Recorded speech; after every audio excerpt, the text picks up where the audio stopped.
ಸ್ನೇಹಿತರೆ, ಗೃಹಲಕ್ಷ್ಮಿ ಯೋಜನೆಯ 18 ಮತ್ತು 19 ಮತ್ತು 20ನೇ ಕಂತಿನ ಹಣಕ್ಕಾಗಿ ನೀವೆಲ್ಲರೂ ಕೂಡ ಕಾಯ್ತಾನೆ ಇದ್ದೀರಾ. ಯಾಕೆಂದರೆ ಸಾಕಷ್ಟು ಜನರು ಇದೇ ತಿಂಗಳಲ್ಲಿ 18 ಕಂತು ಮತ್ತು 19 ಮತ್ತು 20ನೇ ಕಂತಿನ ಹಣ ಬಂದೇ ಬಿಡುತ್ತದೆ ಅಂತ ವೇಟ್ ಮಾಡ್ತಾನೆ ಇದ್ರು. 18ನೇ ಕಂತಿನವರೆಗೂ ಹಣ ಆದರೆ ಕರೆಕ್ಟಾಗಿ ಬಂದಿದೆ. 19 ಮತ್ತು 20ನೇ ಕಂತಿನ ಹಣ ಬಂದಿಲ್ಲ. ಹಣ ಬಂದು ಜಮಾ ಆಗ್ತಿದೆಯಾ ಆಗ್ತಿಲ್ವೋ, ಯಾವ ಜಿಲ್ಲೆಗಳಿಗೆ ಹಣ ಜಮಾ ಆಗಿದೆ, ಯಾವ್ಯಾವ ಜಿಲ್ಲೆಗಳಿಗೆ ಹಣ ಜಮಾ ಆಗಿಲ್ಲ, ಎಷ್ಟು ಜನ ಫಲಾನುಭವಿಗಳಿಗೆ ಹಣ ಜಮಾ ಆಗಿದೆ, ಇನ್ನು ಎಷ್ಟು ಜನ ಫಲಾನುಭವಿಗಳಿಗೆ ಹಣ ಜಮಾ ಆಗಿಲ್ಲ, ಈ ಎಲ್ಲ ಗೊಂದಲಗಳು ಕೂಡ ನಿಮ್ಮಲ್ಲಿ ಇದೆ. ಈ ಒಂದು ವಿಡಿಯೋದಲ್ಲಿ ಇವೆಲ್ಲದರ ಕುರಿತು ಮಾತನಾಡೋಣ. ಅದಕ್ಕಿಂತ ಮುಂಚೆ ಇನ್ನೂ ಯಾರು ಚಾನಲ್ನ ಸಬ್ಸ್ಕ್ರೈಬ್ ಮಾಡ್ಕೊಂಡಿಲ್ಲ, ಬೇಗನೆ ಹೋಗಿ ಸಬ್ಸ್ಕ್ರೈಬ್ ಮಾಡ್ಕೊಳ್ಳಿ. ಹಾಗೆ ವಿಡಿಯೋಗೆ ಒಂದು ಲೈಕ್ ಕೊಟ್ಬಿಟ್ಟೆ ವಿಡಿಯೋ ನೋಡೋಕ್ಕೆ ಸ್ಟಾರ್ಟ್ ಮಾಡಿ. ಹೌದು ಸ್ನೇಹಿತರೆ, ಗೃಹಲಕ್ಷ್ಮಿ ಯೋಜನೆಯ 19 ಮತ್ತು 20ನೇ ಕಂತಿನ ಹಣ ಯಾವಾಗ ಬರುತ್ತೆ ಅಂತ ನೀವೆಲ್ಲರೂ ಪ್ರತಿದಿನ ಪ್ರಶ್ನೆ ಮಾಡಿ ಕೇಳ್ತಾನೆ ಇರ್ತೀರಾ.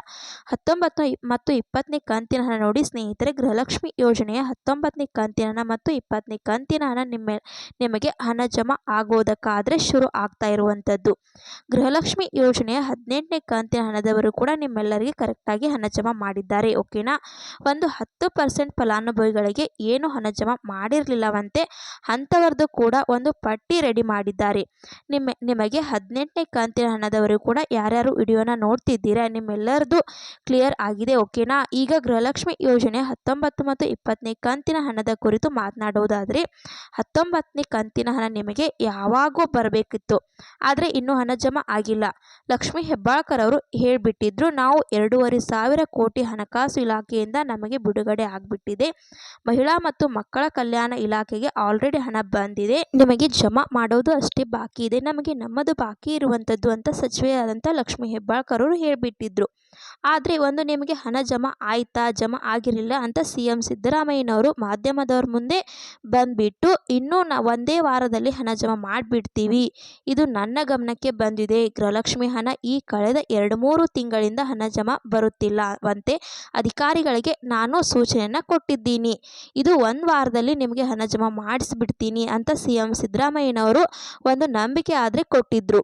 ಜನರಿಗೆ ಹಣ ಬಂತಾ ಬರಲಿಲ್ಲ. ಓಕೆನಾ ಸ್ನೇಹಿತರೆ, ಈಗ 19ನೇ ಮತ್ತು 20ನೇ ಕಂತಿನ ಹಣದ ಬಿಡುಗಡೆ ನಾವು ಶುರು ಮಾಡಿದ್ದೀವಿ ಅಂತ ಇಲ್ಲಿ ಅವರು ಹೇಳ್ತಾ ಇರುವಂಥದ್ದು. ಆಲ್ರೆಡಿ 19ನೇ ಕಂತಿನ ಹಣ ಜಮಾ ಮಾಡೋದಕ್ಕೆ ಶುರು ಮಾಡಿದ್ದಾರಂತೆ. ನೀವು ಕೇಳಬಹುದು, ಹಾಗಾದರೆ ಯಾವ ಜಿಲ್ಲೆಗಳಿಗೆ ಬರಬಹುದು ಶುರು ಮಾಡಿದ್ರೆ ಅಂತ ನೀವು ಕೇಳುವುದಾದರೆ ಸ್ನೇಹಿತರೆ, ಅನ್ನಭಾಗ್ಯ ಯೋಜನೆಯದು ಈ ರೀತಿ ಆಗ್ತಾ ಇತ್ತು. ಮೊದಲು ಈ ಜಿಲ್ಲೆಗಳಿಗೆ ಹಣ ಬರುತ್ತೆ ಮತ್ತೆ ಆ ಜಿಲ್ಲೆಗಳಿಗೆ ಬರುತ್ತೆ ಅನ್ನುವಂಥದ್ದು ಅನ್ನಭಾಗ್ಯ ಯೋಜನೆಯಲ್ಲೇ ಆಗ್ತಿತ್ತು. ಆದರೆ ಗೃಹಲಕ್ಷ್ಮಿ ಯೋಜನೆಯಲ್ಲಿ ಈ ರೀತಿಯಾದ ಯಾವುದೇ ಭೇದ ಭಾವ ಇಲ್ಲ. ಗೃಹಲಕ್ಷ್ಮಿ ಯೋಜನೆಯ ಹಣ ಕರ್ನಾಟಕದಲ್ಲಿರುವಂಥ 31 ಜಿಲ್ಲೆಗಳಿಗೆ ಹಣ ಜಮಾ ಆಗುತ್ತೆ. ಎಲ್ಲರಿಗೂ ಒಂದೇ ದಿನ ಜಮಾ ಆಗಲ್ಲ, ಆದರೆ ಹಣ ಬಂದು ಕರ್ನಾಟಕದಲ್ಲಿ ಇರುವಂಥ 31 ಜಿಲ್ಲೆಗಳಿಗೂ ಹಣ ಜಮಾ ಆಗೇ ಆಗುತ್ತೆ. ಸ್ನೇಹಿತರೆ ನೋಡಿ, ಇಲ್ಲಿ ಮೊದಲೇ ಈ ಜಿಲ್ಲೆಗಳಿಗೆ ಬರುತ್ತೆ ಮತ್ತು ಆ ಜಿಲ್ಲೆಗೆ ಬರುತ್ತೆ ಅನ್ನುವಂಥದ್ದು ಯಾವುದೇ ಭೇದ ಭಾವ ಏನಿಲ್ಲ. ಈಗ ಸರ್ಕಾರದವರು ಕೊಡುವಂತಹ ಮಾಹಿತಿ ಪ್ರಕಾರ 19 ಮತ್ತು 20ನೇ ಕಂತಿನ ಹಣವನ್ನು DBT ಮುಖಾಂತರ ಪುಷ್ ಮಾಡಿದ್ದಾರಂತೆ. ಆಲ್ರೆಡಿ ಕೆಲವರು ಏನು 19ನೇ ಕಂತಿನ ಹಣ ಬಂದಿದೆ ಅಂತ ಕಮೆಂಟನ್ನು ಮಾಡ್ತಿದ್ರು. ಇವತ್ತು ಕೂಡ ಚೆಕ್ ಮಾಡ್ಕೊಳ್ಳಿ, ಇವತ್ತು ಬೆಳಗ್ಗೆ 10 ಗಂಟೆಯ ಮೇಲೆ ಚೆಕ್ ಮಾಡ್ಕೊಳ್ಳಿ, ನಿಮಗೆ ಹಣ ಬಂದು ಜಮಾ ಆಗಬಹುದು.